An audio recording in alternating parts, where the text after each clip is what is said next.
Les paris 100% tennis sont sur rmcsport.fr. Tous les conseils de la Dream Team RMC en exclusivité dès 13h Avec Eric Salio. Salut à tous, les derniers matchs de poule au programme des paris 100% tennis pour le Masters de Turin avec à 14h Daniil Medvedev qui affronte Novak Djokovic et un duel très important entre Stefanos Tsitsipas et Andrei Roublev. Christophe Payet, notre expert en paris sportif, est là. Salut Christophe. Salut Johan, bonjour à tous. Et Eric Salio est avec nous. Salut Eric. Salut à tous. Bon, dure journée pour vous deux, messieurs. Hier, 2 erreurs sur les 2 matchs. Il y avait ce duel qui comptait pour du beurre entre Nadal et Ruud. Fallait pas trop parier sur celui-là, évidemment, quand il n'y a pas d'enjeu. Et Nadal s'est imposé au final. C'est une grosse cote quand même qui est passée.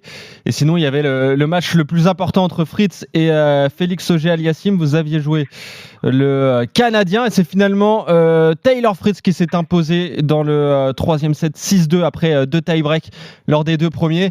Bon voilà, Eric, c'était compliqué hier, mais Fritz quand même, il a pris la mesure du Canadien et c'est finalement une surprise. Ouais, je vous avais dit, je vous avais prédit un match serré, effectivement il a été, donc si vous avez lu entre les lignes, il fallait jouer 3-7 et je crois que ça doublait la mise. Ouais. Mais le 3-7 et les tie-breaks, le tie-break qu'on l'avait annoncé, il y en a eu deux. Ouais. Non, mais je pense que Félix a tiré la langue quelque part parce qu'il a tellement bien joué au mois d'octobre qu'à un moment il n'y a plus beaucoup d'essence dans le moteur et j'ai trouvé que Fritz était beaucoup plus percutant. Notamment, il a été plus audacieux, il a lâché le bras, comme on dit, et sa victoire est logique. Mais n'oublions pas que Fritz fait quand même une saison remarquable. On a tendance à penser que, je sais pas, j'ai l'impression que comme des mecs comme Norrie et aussi Ruud, on les sous-estime un peu.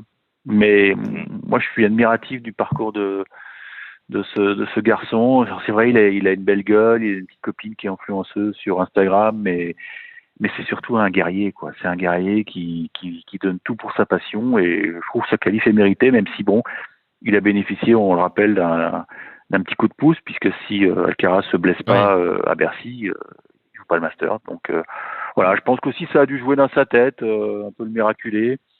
Je kiffe et les résultats sont là, donc bravo à lui. Maintenant, en demi, il va jouer Djokovic, ça c'est autre chose. Ouais, c'est ça, exactement. Novak Djokovic, tu le disais, donc d'ores et déjà qualifié, assuré de la première place, qui rencontre aujourd'hui à 14h Daniil Medvedev, qui est lui éliminé. Un match pour du beurre, c'est exactement la même configuration qu'hier. Qu'est-ce que ça donne au niveau des cotes, Christophe ? 3,50 Medvedev, 1,32 Djokovic. Ah oui, donc, comme hier, il faut se méfier. Parce que Djokovic est qualifié et sûr de terminer premier et Medvedev est éliminé. Il y a 6-4 dans les confrontations en faveur de Djokovic, puisque j'ai pas compté l'ATP Cup. Djokovic, il est monstrueux, on l'a dit hier, on l'a dit avant-hier plutôt. C'est 15 victoires sur les 16 derniers matchs depuis Wimbledon. Finale à Bercy, il perd contre Rune, mais c'est la seule défaite. Donc en fait, depuis l'US Open, il joue 3 tournois, il fait 3 finales dans 2 victorieuses. Il est injouable.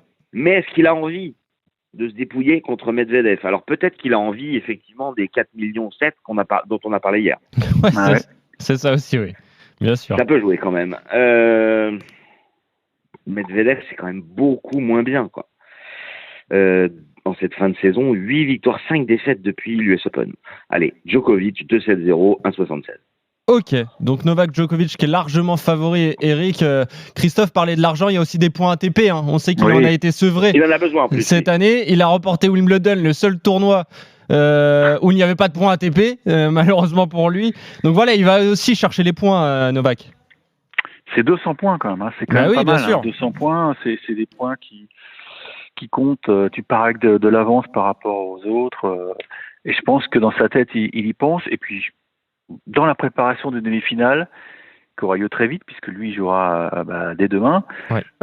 On ne connaît pas encore, on ne sait pas s'il jouera l'après-midi ou le soir, mais je pense qu'il a besoin de rester dans la vague, quoi. Il peut pas se permettre de perdre parce que ces mecs-là, ils veulent pas de le moindre parasite perturbe une préparation d'une demi-finale, même si maintenant, ça y est, il est fixé, il sait qu'il jouera Fritz. Peut-être qu'il va mettre des schémas en place, mais je pense qu'il n'y a pas grand-chose à changer. Il joue tellement bien. La surface a été accélérée, c'est la même qu'à Bercy, donc on voit qu'elle lui convient parfaitement. J'ai l'impression qu'elle est même plus rapide parce que j'ai l'impression que les services, le service prend une importance primordiale. C'est pour ça qu'on attend on voit très peu de break. Moi, je pense qu'il va essayer de garder le bon timing. Et puis Medvedev joue quand même pas très bien. C'est marrant, mais ce matin, l'Open d'Australie a republié sur Instagram ou même sur Twitter les 3 minutes qui ont peut-être changé la vie de Medvedev cette année, à savoir, je sais pas si vous vous souvenez, finale contre Nadal, il mène 2-7-0 à l'Open d'Australie. Il y a 3-2, 0-40. Et l'Open d'Australie republie les 2 minutes, ou 2 minutes 30 ou 3 minutes, je sais plus, qui changent complètement la saison de Medvedev. Parce que ce match, je pense, a laissé d'énormes traces dans le mental de Medvedev. Et je pense que c'est pas un petit dernier match au Masters pour sauver l'honneur qui va changer quoi que ce soit. Je pense qu'il est un peu dans le trou, je pense qu'il a envie que cette saison s'achève. Et je mets Djoko, je suis d'accord. Maintenant, 2-7-0, ça je suis moins sûr, mais non, là je me contente de jouer la petite cote. Une cote à 1,32. C'est tellement, on a vu avec Ruud, t'es pas concentré de la même manière. Je pense qu'il va vouloir rester à 3 victoires, Djoko, mais... Et je pense qu'il va vouloir quand même torcher ça le plus vite possible pour pas être fatigué demain. Surtout s'il sait qu'il joue l'après-midi. Mais c'est le match l'après-midi, Djokovic. Ouais, 14h, ouais. Ouais, non, ça va. Il a au moins 24 heures pour digérer, donc ça va. Non, je pense pas. Non, je joue Djoko mais je ne me risquerai pas. C'est un match sans enjeu, donc c'est risqué, quoi. De jouer le 2-7-0. Évidemment, tu tires les leçons d'hier. C'était la même configuration, Nadal-Ruud sans enjeu, et Nadal s'est imposé. Mais bon, pour aller dans ton sens, Medvedev, il me semble que depuis l'Open d'Australie, n'a remporté aucun match face à un top 10. Ça montre à quel point il a eu du mal cette saison, le Russe. Et je voudrais rajouter que Medvedev a sûrement moins envie que Nadal. Oui, en plus. Et que Djokovic a sûrement plus envie que Ruud. Ouais, exactement. Oui, tout à fait. Donc victoire de Novak Djokovic en 2 manches, pourquoi pas pour toi, Christophe. Sinon, on sait comme ça à mettre dans un combiné, voire même à ne pas y toucher dans ces matchs sans grands enjeux.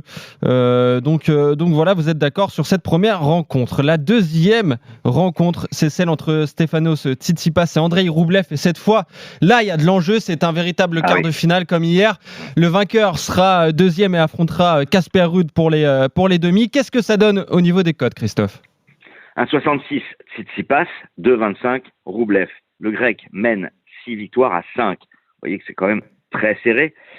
En indoor, 3-1 pour Rublev. Mais en 2022, 2-0 pour Tsitsipas qui s'est imposé récemment à Astana en demi-finale en 3 manches. Et il avait gagné aussi à Madrid. Toujours en 3 manches, c'était en début d'année. Tsitsipas me paraît au-dessus en ce moment. Finale à Astana, finale à Stockholm, demi à Bercy, 14 victoires, 5 défaites depuis l'US Open. Et sur les 5 revers, il y a quand même 3 fois Djokovic. On l'a dit cette semaine. Donc, il offre plus de garanties, à mon avis. Rublev, plus irrégulier, moins de victoires depuis l'US Open. Et du coup, je vais vous conseiller Stefanos Tsitsipas s'impose, 1,66. Mais le 2-7-1 est très intéressant, à mon avis, à 3,55. Ou alors, Tsitsipas plus de 23 jeux à 3,10. C'est peut-être mieux ça, parce que il n'y a pas besoin des 3-7, mais si à 7-6, 7-6 ou 7-5, 7-6, c'est gagnant. Et c'est 3-10. Ok, donc quand même la victoire de Tsitsipas au bout, mais dans un match serré. Et, comme lors des 2 dernières confrontations. Ok, qu'est-ce que tu veux jouer toi sur cette rencontre, Eric? Le grec ou le russe? Écoute, je trouve que Tsitsipas sait faire plus de choses et j'ai bien aimé son match il y a 2 jours là où il a fait beaucoup de services volés. D'ailleurs, je pense que c'est un axe de travail pour 2023 et ça lui avait été très utile contre Medvedev et je pense que ça peut lui être utile tout à l'heure, ce soir contre Rublev qui est peut-être plus vulnérable aussi au service. Moi, je pense que Tsitsipas, quelque part, mériterait peut-être cette demi-finale sur ce qu'il a montré cette année. Maintenant, entre le mérite et ce qui va se passer, on a vu que le match d'hier entre Auger Aliassime et Fritz, c'était très tendu, quoi. Les mecs, ils avaient conscience de jouer un match très très important. Ça peut jouer aussi les nerfs, hein. Mais je pense que Tsitsipas a un peu plus d'armes que Rublev. Et puis Tsitsipas, mine de rien, il peut terminer numéro 2 mondial. Oui, c'est ce que j'allais te demander. Il peut aller la chercher la deuxième place. Hein. Je pense qu'il a envie d'aller la chercher. Et puis si jamais il gagne le Masters, il serait vraiment pas loin d'Alcaraz.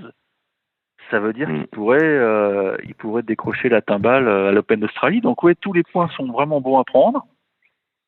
Et en plus, il sait que la demi-finale contre Rude, c'est pas jouable. Hein. Justement, j'allais te demander, Eric, c'est ça, la finale, si tu dois jouer la finale, moi, si je dois parier sur une finale, je parie sur Tsitsipas Djokovic. Toi aussi, Eric? Ouais, évidemment, c'est tentant. Hein. Maintenant, Tsitsipas, il va jouer un match très important ce soir. Et demain, il faudra qu'il remette ça éventuellement contre Rude, qui sera bien reposé. Rude en indoor, il faut se le farcir aussi. Hein. Oui, il a lâché contre Nadal, mais quand même, hein, il a battu Fritz et Auger Aliassime. Hein. Mais bon, Rude, c'est vrai qu'il a quand même cette statistique qui lui colle aux fesses, savoir 0 victoire face à les top 3. C'est ça, Ça, c'est embêtant. C'est embêtant, mais bon, on va aller match par match, hein, comme dirait l'autre. Ouais. Je vais jouer Tsitsipas en 3-7 parce que je pense qu'il y aura de l'enjeu. Ça va être un match très chaud. Ok. Rappelle-nous la cote, Christophe. 3,55 la victoire de Stefanos Tsitsipas en 3 manches contre Andrei Rublev, donc ce qui nous donnerait une demi-finale entre Casper Ruud et le Grec. Et concernant le premier match à 14h, Daniil Medvedev, Novak Djokovic, vous êtes d'accord, messieurs, avec la victoire du Serbe qui jouera contre Taylor Fritz demain en demi-finale de ce Masters de Turin. Merci Eric, merci Christophe, on se retrouve très vite pour de nouveaux paris 100% tennis, et peut-être même dès la saison prochaine. Et oui, parce que c'est fini après ce Masters. Salut Christophe, salut messieurs, salut à tous. En fait. C'était la guerre en fait. Je vous dis adieu. À l'année prochaine, Eric. À l'année prochaine, Eric. Allez, bonne année. Salut à tous. Ciao.